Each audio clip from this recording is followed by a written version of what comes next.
जय हिंद दोस्तों, आप सभी लोगों का बहुत बहुत स्वागत है। तो ये तीसरा वीडियो है घातक सीरीज़ का और साइंस के साथ हम लोगों ने शुरुआत किया है। इसके पहले के जो साइंस के वीडियोस हैं आप लोग ज़रूर देख लीजिएगा। जो पहला वीडियो था उसमें मिक्स्ड क्वेश्चंस के साथ हम लोगों ने शुरुआत किया था और उसके बाद से साइंस टेक पे हम देख रहे हैं। तो साइंस टेक के लिए तीसरा वीडियो है और ओवरऑल ये चौथा वीडियो आपको मिल रहा है। तो सबसे पहले आज हम विटामिन्स को लेके एकदम कंप्लीट कर देंगे, चीज़ों को देखेंगे, केमिकल नेम, उनसे होने वाले रोग और जो भी इंपॉर्टेंट क्वेश्चंस अभी तक पूछे गए हैं या पूछे जा सकते हैं उन पर हमारा फोकस होगा। इसके पहले के जो वीडियोस हैं आप लोग प्लीज़ उसको देख लीजिएगा और जो कंप्लीट पीडीएफ है अभी तक के पूरे घातक सीरीज़ का, वो कंप्लीट पीडीएफ आप लोगों को आज ग्रुप पे मिल जाएगा। डिस्क्रिप्शन बॉक्स में जाके जीएसएन करंट वॉरियर का जो ग्रुप है आप ज्वाइन कर लीजिएगा टेलीग्राम पे और वहाँ पर आपको पीडीएफ शेयर कर दिया जाएगा। एग्ज़ाम तक ये सीरीज़ बहुत प्रॉपर तरीके से चलेगी। आप सारे वीडियोस, सारी चीज़ों को पढ़िएगा, देखिएगा, बहुत सारी चीज़ें आपकी कवर हो जाएंगी। तो आज हम देखेंगे विटामिन B12 से शुरुआत करेंगे। विटामिन B12 बहुत इंपॉर्टेंट है, अक्सर हम इस पर उतना ध्यान नहीं दे पाते हैं और एग्ज़ाम में बहुत सारा सवाल पूछा जाता है। देखिए विटामिन B12 जो है, इसमें जो मिनरल पाया जाता है, खनिज पाया जाता है, वो कोबाल्ट है। तो कोबाल्ट जो है वो इसमें पाया जाता है, इसीलिए विटामिन B12 के साथ जो भी कंपाउंड मिले होते हैं उन्हें हम लोग कोबालामाइन या साइनोकोबालामाइन भी बोलते हैं विटामिन B12 को। तो क्वेश्चन कई बार आता है कि विटामिन B12 में कौन सा धातु एलिमेंट पाया जाता है, तो कोबाल्ट, और इसका नाम क्या है, साइनोकोबालामाइन। विटामिन B12 इतना इम्पॉर्टेंट है हमारे शरीर के लिए कि जहाँ तक अपनी बात है सेंट्रल नर्वस सिस्टम का, जिसे हम केंद्रीय तंत्रिका तंत्र बोलते हैं, उसके विकास, उसके डेवलपमेंट, उसके सही तरीके से कार्य के लिए, प्रॉपर फंक्शन के लिए विटामिन B12 इम्पॉर्टेंट है। हमारे जो RBCs हैं, रेड ब्लड सेल्स हैं, जिन्हें हम बोलते हैं लाल रक्त कोशिका, वो सही तरीके से स्वस्थ रहें, उनका निर्माण हो, तो RBCs के फॉर्मेशन के लिए, उनके डेवलपमेंट के लिए विटामिन B12 की आवश्यकता हमें पड़ती है। यहाँ तक कि जो DNA हमारे शरीर में बनता है उसके लिए भी विटामिन B12 की ज़रूरत पड़ती है। तो विटामिन B12 बहुत इंपॉर्टेंट एक विटामिन है। देखिए विटामिन B के स्रोत या सोर्स के बारे में हम लोग बात करें कि फिर क्या क्या चीज़ें खाई जाएं जिससे कि विटामिन B12 हमारे शरीर में आ सकता है। तो देखिए यहाँ पर ये बहुत इंपॉर्टेंट पॉइंट है, प्लीज़ इसको नोट करिएगा। ये पॉइंट है ये दूसरा वाला कि पौधे से जो मिलने वाले खाद्य पदार्थ हैं उनमें प्राकृतिक रूप से विटामिन B12 नहीं होता है। प्लांट फूड्स में आपको नेचुरल तरीके से विटामिन B12 की मौजूदगी नहीं नज़र आएगी। यानी हर वो प्रोडक्ट, हर वो उत्पाद जो जानवरों से जुड़ा हुआ है, जैसे दूध है तो गाय और भैंस और जो भी दूध है तो आप पी रहे हैं, तो आपको दूध में विटामिन B12 मिलेगा, अंडे में विटामिन B12 मिलेगा। जो लोग नॉन वेजिटेरियन हैं तो उनको मीट में, पोल्ट्री में, मांस में, मुर्गे में, ये सब में विटामिन B12 काफ़ी ज़्यादा अमाउंट में मिलता है। तो विटामिन B12 जो है वो पौधों में प्राकृतिक रूप से नहीं पाया जाता है। एनिमल प्रोडक्ट्स जो हैं उनमें विटामिन B12 आपको देखने को मिलता है। इसीलिए दूध और अंडे का सेवन बहुत इंपॉर्टेंट है, क्योंकि अगर विटामिन B12 की कमी हुई शरीर में तो प्री मैच्योर वाइट हेयरिंग शुरू हो जाती है, ग्रे हेयरिंग, जो मतलब ये बाल पकने लगता है, आप देखते हैं, वो शुरू हो जाता है। क्योंकि बाल जो ब्लैक होता है वो मेलेनिन की वजह से होता है। मेलेनिन एक पिगमेंट है, वो कलर देता है ब्लैक रंग। विटामिन B12 की कमी हो जाती है शरीर में तो मेलेनिन बनना कम हो जाता है या बंद हो जाता है, ना के बराबर हो जाता है। इसके कम होते ही जो बाल हैं वो ब्लैक कलर के दिखेंगे नहीं और वाइट या ग्रे कलर के बाल हमें दिखना शुरू हो जाते हैं। अब ये क्वेश्चन देखिए, ये इंपॉर्टेंट क्वेश्चन है, बहुत इंपॉर्टेंट क्वेश्चन है। Which of the following vitamins is synthesised by the bacteria of intestine. यानी हमारे आंत में जो बैक्टीरिया मौजूद होता है वो कौन कौन से विटामिन्स को बनाता है, ये सवाल है। देखिए विटामिन K जो है और विटामिन B12, ये दोनों ऐसे विटामिन हैं जो बैक्टीरिया हमारे शरीर में बनाता है। अब यहाँ पर ये जो ऑप्शंस आपके लिए अरेंज किया गया है ये बहुत इंपॉर्टेंट है, क्योंकि इसको आप ऐसे याद करिएगा, एडेक। क्या याद करेंगे? एडेक। एडेक क्यों याद करेंगे? क्योंकि दो तरीके के विटामिन्स होते हैं, एक तो फैट्स यानी वसा में घुलनशील होते हैं, सॉल्युबल होते हैं, और दूसरा पानी में सॉल्युबल होते हैं यानी कि पानी में घुलनशील होते हैं। अब देखिए सिंपल सी बात है, vitamin A, vitamin D, vitamin E, vitamin K, ये आपके फैट में मौजूद हैं, यानी ये शरीर से तुरंत बाहर तो नहीं जाने वाले, यूरिन के माध्यम से, मूत्र के माध्यम से, टॉयलेट के माध्यम से शरीर से हमारे बाहर नहीं जाएगा। लेकिन जो विटामिन बी है, जो विटामिन सी है, विटामिन बी कॉम्प्लेक्स मान लीजिए, क्योंकि इसमें विटामिन बी 1, 2, 3, 5 सारे आ जाते हैं। तो विटामिन बी और विटामिन सी ये दोनों ही वाटर सॉल्युबल विटामिन है, यानी कि जल में घुलनशील विटामिन है। तो यानी हम इन्हें रोज ले रहे हैं और ये लास्ट में पानी मतलब टॉयलेट के माध्यम से हमारे शरीर से निकल जा रहे हैं, इसीलिए इनकी ज़रूरत ज़्यादा पड़ती है हमारे शरीर में। ये हमारे फैट्स में सॉल्युबल हैं तो कुछ दिन तक हमारे साथ रहेंगे, तुरंत नहीं जाने वाले हमारे शरीर से बाहर। तो ये बात याद रखिएगा। और हमारे जो आंत में, इंटेस्टाइन में बैक्टीरिया मौजूद होता है वो विटामिन B12 और विटामिन के इन दोनों को बनाता है। विटामिन के ऊपर हम लोगों ने पिछले वीडियोस में देख लिया है, आप लोग उसको ज़रूर देखिएगा वीडियो को। अभी आगे इस वीडियो में हम लोग केमिकल नेम और डिफिशियंसी डिजीज़ की पूरी लिस्ट देखेंगे। एग्जाम में बस उसी के आसपास से क्वेश्चन आता है, आप अच्छे से पढ़िएगा। इनमें से कौन सा ऐसा विटामिन है जो हमारे शरीर में स्टोर्ड नहीं होता है, यानी which of the following vitamin is not stored in our body, या निम्नलिखित में से कौन सा विटामिन शरीर में संग्रहित नहीं होता है। Vitamin A, vitamin D, vitamin E, vitamin C. तो आंसर क्या हो जाएगा? डी, विटामिन सी।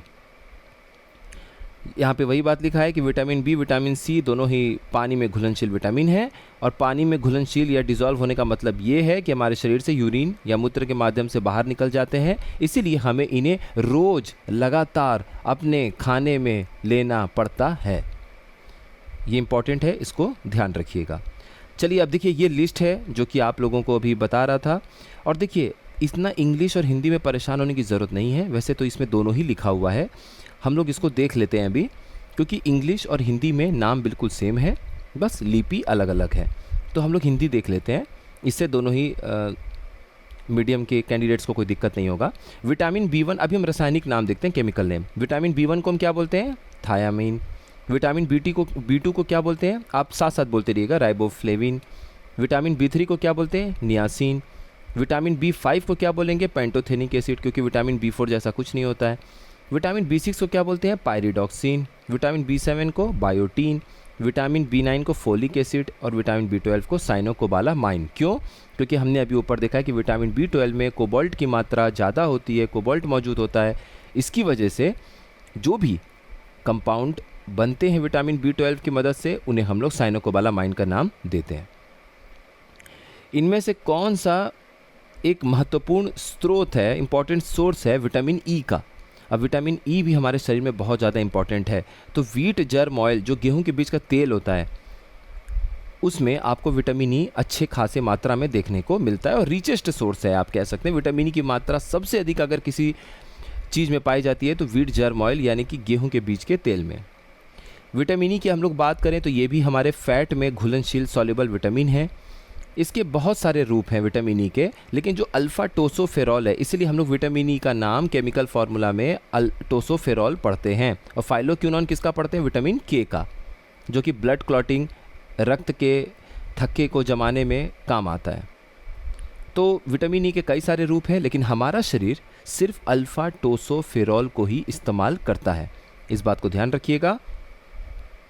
इसका मेन रोल क्या है विटामिन ई का? बहुत इंपॉर्टेंट रोल है, एंटीऑक्सीडेंट है ये। एंटीऑक्सीडेंट का मतलब ये है कि जो फ्री रेडिकल्स हमारे शरीर में कोशिकाओं को नुकसान पहुंचा सकते हैं, उनको ये रोक देता है, ये बनने नहीं देता है फ्री रेडिकल। तो इससे हमारी कोशिकाएं खराब नहीं होंगी, जल्दी स्किन खराब नहीं होंगी, आप हेल्दी रहेंगे, स्किन हेल्दी रहेगी तो जल्दी बूढ़े नहीं लगेंगे। और भी बहुत सारे स्किन को लेके प्रॉब्लम हो जाते हैं विटामिन ई की कमी से। तो ये वही बात है कि फ्री रेडिकल जो कि अपने सेल्स, अपने कोशिका को खतरनाक तरीके से बर्बाद करते हैं, उनको ये रोक देता है। It also enhances immune function, हमारे शरीर में जो रोग प्रतिरक्षक कार्य है, क्षमता है, उसको बढ़ाता है। और क्लॉटिंग को रोकता है, जिससे कि हार्ट के आर्टरीज में क्लॉट ना बन पाए, तो हार्ट अटैक का भी खतरा कम हो जाता है। हृदय धमनियों में थक्के बनने से रोकता है, क्योंकि देखिए मान लीजिए ये हार्ट की आर्टरी है, ये नली है जहाँ से खून ऐसे जा रहा है। अब यहाँ मान लीजिए ब्लॉकेज बनना शुरू हो जाएगा, तो जाहिर सी बात है कि ये जो खून हमारा जा रहा था पहले इतने से पाइप में, अब इसके लिए जगह कम पड़ गया, इतना हो गया, तो खून तो लगभग इतना ही जा रहा है, हार्ट तो उतना ही खून भेज रहा है, इसका रास्ता रुक रहा है। तो ये क्या करेगा? दोनों ही जो वॉल है, खून की नलियों के जो वॉल्स हैं, उन पर ये प्रेशर बनाएगा, इसी की वजह से ये बस्ट हो जाती हैं, फट जाती हैं और हार्ट अटैक हम कहते हैं हो गया। विटामिन ई को एंटी स्टेरिलिटी विटामिन भी हम बोलते हैं। एंटी स्टेरिलिटी विटामिन मतलब बांझपन रोधी विटामिन। तो अगर विटामिन ई की कमी है शरीर में तो बांझ होने का खतरा काफ़ी बढ़ जाता है महिलाओं में, क्योंकि ये जो रिप्रोडक्टिव हेल्थ है उसको मेंटेन करने का काम करता है, प्रजनन स्वास्थ्य को बनाए रखने में महत्वपूर्ण भूमिका निभाता है और इसकी कमी से बांझपन हो जाता है। The deficiency of vitamin E can lead to sterility, इसलिए एंटी स्टेरिलिटी विटामिन भी इसको बोलते हैं। कई बार इस तरीके से भी नाम आपको देखने को मिलता है। ये है बहुत इंपॉर्टेंट एक पूरा का पूरा एक मैच द कॉलम क्या लिस्ट मान लीजिए। विटामिन ए जो है वो रेटिनॉल है। रेटिनॉल कहलाता है केमिकल नेम, और इसकी कमी से नाइट ब्लाइंडनेस होता है। नाइट ब्लाइंडनेस जिसको रतौंधी का रोग भी बोलते हैं। यहाँ देखिए रतौंधी, इसमें क्या होता है, रात जैसे जैसे अंधेरा होने वाला रहता है आप हल्के हल्के अंधे हो जाते हैं, मतलब आपको क्लियर नहीं दिखता है, ब्लैंक दिखता है, आंखों की रोशनी लगती है कि कम हो गई। तो इसी की वजह से होता है विटामिन ए की कमी से। विटामिन B1 को हम लोग थायामाइन कहते हैं, और इसकी कमी से बेरी होता है रोग। जो पॉलिश्ड राइस होता है, कई सारे चावल होते हैं जो बड़े अच्छे तरीके से उसके ऊपर के तत्वों को हटा के ऐसे चमकाया जाता है, तो पॉलिश्ड राइस खाने वालों को बेरी होने का खतरा ज़्यादा होता है। विटामिन B2 को हम राइबोफ्लेविन बोलते हैं, जिससे स्किन और इंटेस्टिनल डिसऑर्डर हो जाता है, मतलब त्वचा और आंत संबंधी विकार उत्पन्न हो जाता है अगर विटामिन B2 की कमी होती है। तो विटामिन B3 है तो उसको नियासिन बोलते हैं, उससे पेलाग्रा होता है रोग। विटामिन B5 पेंटोथेनिक एसिड कहलाता है, अगर कमी हो गई तो थकान, सिर दर्द, स्किन की प्रॉब्लम आपको शुरू हो जाएगी। विटामिन B6 पायरिडॉक्सिन कहलाता है, जिससे कि तंत्रिका में विकार उत्पन्न होता है। तंत्रिका का मतलब क्या हो गया, विटामिन B6 की वजह से नर्व डिसऑर्डर जिसको आप बोल सकते हैं। विटामिन B7 बायोटीन की कमी से बालों का झड़ना काफ़ी दिखता है। तो देखिए बाल अगर वाइट हो रहे हैं, पक रहे हैं, तो विटामिन B12 की कमी। हेयर लॉस हो रहा है काफ़ी ज़्यादा, तो विटामिन B7 बायोटीन की कमी। इसलिए बहुत सारे शैम्पू, बहुत सारी दवाइयों में बायोटीन की बात कहते हैं लोग की है। तो बायोटीन जो है वो बहुत इंपॉर्टेंट है हमारे हेयर के लॉस को रोकने के लिए, बालों के झड़ने को रोकना है, विटामिन B7 लेना होगा, जिसे हम बायोटीन बोलते हैं। और अगर बालों को पकने से रोकना है तो विटामिन B12 की कमी को रोकना पड़ेगा, जिसे हम लोग साइनोकोबालामाइन बोलते हैं। विटामिन B7 बायोटीन हो गया। विटामिन B9 को हम लोग फोलिक एसिड कहते हैं, और फोलिक एसिड की कमी से अनेमिया होता है। अनेमिया वैसे आयरन की कमी से भी होता है, बट विटामिन B9 की कमी से भी होता है। विटामिन B12 की बात करें तो साइनोकोबालामाइन है, जो हम लोग कितनी बार ऊपर देख चुके हैं, और इसकी कमी से भी अनीमिया होता है, और बालों का सफ़ेद होना, premature hair, whitening of hair, ये सब होता है। विटामिन C को एस्कॉर्बिक एसिड बोलते हैं, एस्कॉर्बिक अम्ल, और इसकी कमी से स्कर्वी होता है। स्कर्वी में जो मसूड़े हैं उनमें सूजन आ जाता है बड़ा अजीब सा। विटामिन D को कैल्सीफेरॉल बोलते हैं, इससे रिकेट्स होता है, हड्डी काफ़ी मुड़ जाती है, कमज़ोर पड़ जाती है। विटामिन E टोसोफेरॉल कहलाता है, एंटी स्टेरिलिटी होता है ये, मतलब बांझपन को रोकने के लिए विटामिन E की ज़रूरत होती है। अगर विटामिन E की कमी है हमारे शरीर में तो बांझपन का शिकार होने का खतरा महिलाओं में बढ़ जाता है। विटामिन K की बात करें तो वो फाइलोक्विनोन है, रक्तस्राव और शिशुओं में रक्त संबंधी रोग होता है। तो ये इस तरीके से काफ़ी इंपॉर्टेंट हमने विटामिन्स को कवर कर लिया है। एक दो चीज़ें अगर कुछ और होंगी तो उसी के साथ हम लोग स्टार्ट करेंगे, और ह्यूमन डिजीज़ में अब हम लोग एंट्री करेंगे।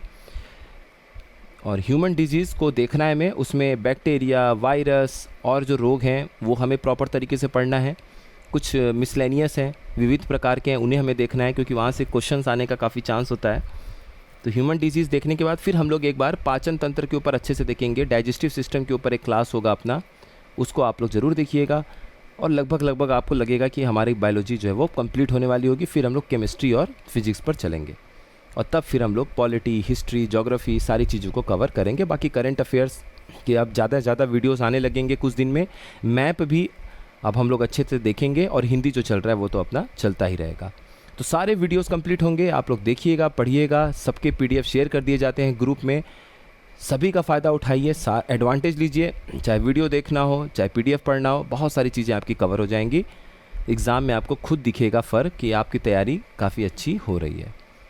कुछ भी चीज़ और पूछना है, कोई डाउट है, कोई भी आपको वीडियो से संबंधित पढ़ाई हुई चीज़ों में कोई कॉन्सेप्ट में दिक्कत आ रहा है, तो आप लोग कमेंट बॉक्स में ज़रूर लिखिएगा। आप सभी लोगों का बहुत बहुत धन्यवाद।